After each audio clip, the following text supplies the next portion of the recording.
New Yorkers aren't shy when it comes to talking about their run-ins with the afterlife in the city. Many locals claim ghosts haunt NYC's old buildings and parks. Some less quietly than others. John Lennon is said to haunt the Dakota, where he was murdered, while Nancy Spungen, Sid Vicious's girlfriend, is rumored to be spending the afterlife at the Chelsea Hotel.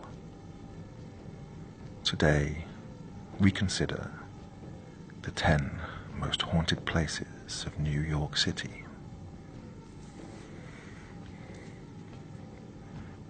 The Morris Jumel Mansion. One of the oldest houses in Manhattan, this stately Georgian mansion in Washington Heights was built by Roger Morris, a colonel in the British Army, in 1765. It served as military headquarters for both sides of the Revolution, with George Washington retreating here after the disastrous loss of the Battle of Brooklyn in 1776. In 1810, the house was bought by Stephen Jumel and his wife Eliza.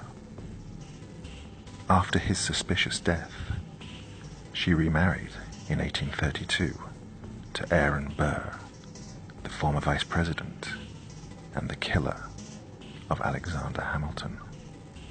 Since the 1960s, rumors of the supernatural have persisted when a group of schoolchildren allegedly saw the ghostly visage of Eliza Jumel, who told them to quiet down before gliding away.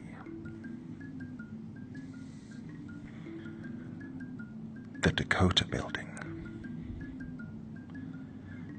The Dakota is renowned for its scene-stealing role in Roman Polanski's 1968 horror classic, Rosemary's Baby, and as the site of John Lennon's assassination. However, this legendary Central Park West building has a long history of supernatural encounters in its own right. Over the years, workers and residents have reported seeing a friendly little girl dressed in turn-of-the-century clothing, an adult with the face of a small boy, and even the ghost of Lennon himself.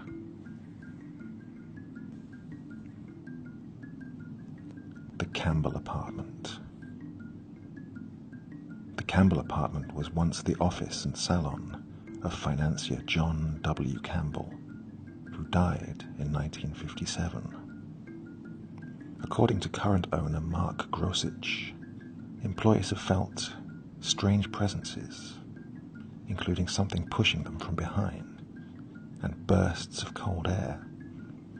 And some have even reported seeing an old, fashionably dressed couple sitting and having a cocktail on the balcony when the place was completely closed. The House of Death. This beautiful townhouse has been called the most haunted building in New York City, with as many as 22 ghosts calling it home, earning 14 West 10th Street the title, The House of Death. Mark Twain lived here from 1900 to 1901 and claimed that he himself experienced supernatural incidents. Throughout the 20th century, this was the site of several gruesome incidents, including a murder-suicide and the beating to death of 6-year-old Lisa Steinberg. The spectre of Twain himself has been seen ascending the staircase on many occasions.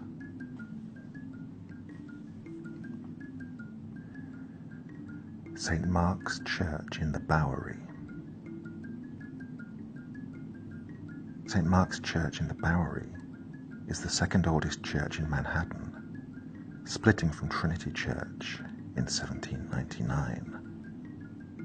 Built on Dutch colonial Governor Peter Stuyvesant's family farm, legend has it that the cantankerous peg-legged Dutchman still haunts the area. He has been known to harass clergymen and parishioners, ring the bells, and loudly interrupt services by stomping around and singing Calvinist hymns in Dutch. Apparently, English Episcopal hymns simply don't agree with him. The Merchant's House. While some haunted houses might try to lose their notorious reputations, the East Village's Merchant's House Museum does not.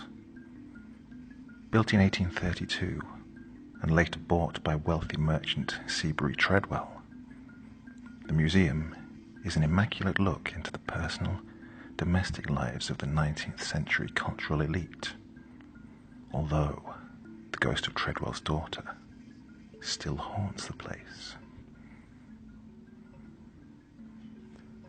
The Manhattan Well. In the winter of 1800, the body of a young woman named Julie Elmer Sands was found at the bottom of the Manhattan Well at what is now 129 Spring Street.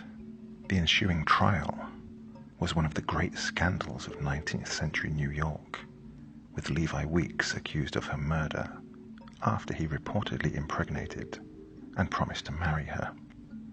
Weeks retained the city's top attorneys and was acquitted, despite growing public outrage. In 1817, the Manhattan Well was filled in and built over, but it was rediscovered in 1980 and has since become a notorious destination for paranormal enthusiasts, claiming that the ghost of Julie Elmer Sands still haunts the area.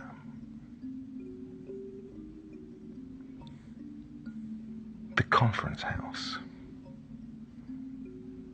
Located at the southernmost tip of Staten Island, this colonial manor was used by Loyalist Colonel Christopher Billop as a way station for British forces during the Revolutionary War.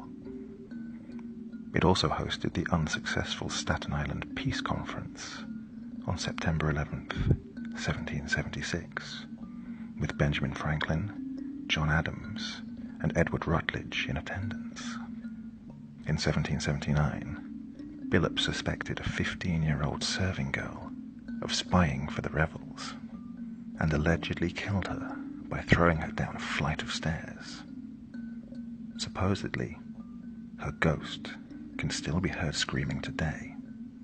What's more, the area was also used as a Lenape Indian burial ground for thousands of years before European contact. The Lefferts Laidlaw House. In Wallabout, an 1840 Greek Revival home, a stone's throw away from the Brooklyn Navy Yard, there may be a sinister secret.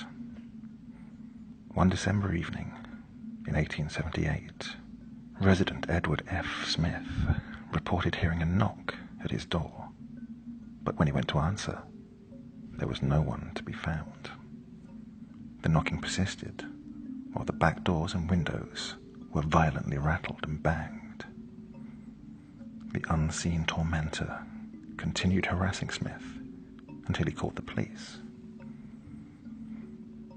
While the cops staked the area out, someone, or something, hurled a brick through the dining room window, despite the fact that multiple officers were standing right outside. 85 West 3rd Street.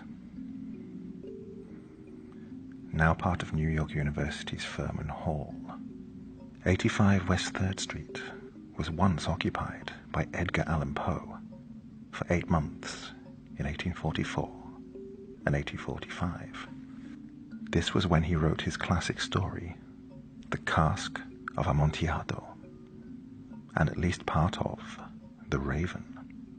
Nowadays, the only part of the original residence that remains is the banister, and Poe's ghost has been seen climbing it by spooked law students.